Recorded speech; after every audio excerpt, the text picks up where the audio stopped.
தெரிவித்துக் கொள்கிறோம்.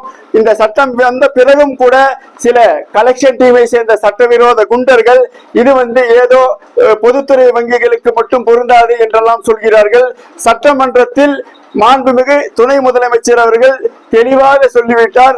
மிரட்டக்கூடிய மக்கள் கடன் வாங்கிவிட்டால் முடியாத சூழ்நிலையில் உள்ள ஏழை எளிய மக்களை மிரட்டக்கூடிய அனைவருக்கும் இந்த சட்டம் பொருந்தும் என்று கூறிவிட்டார். வருங்காலத்தில் நிச்சயமாக காவல்துறை சார்ந்த அனைத்து அதிகாரிகளும் மிரட்டல் வந்தவுடன், புகார் வந்தவுடன் அவர்களை தமிழ்நாடு துணை முதலமைச்சர் அவர்கள் சட்டப்பேரவையில் கூறியது போன்று உடனடியாக சிறை தண்டனைக்கு உட்படுத்தி 3 வருட கால தண்டனைகளை பெற்றுக் கொடுக்கும் சூழல் ஏற்படுத்தினால் ஏழை எளிய மக்களுக்கு இந்த இயற்றிய சட்டம் பயன்பெறும்.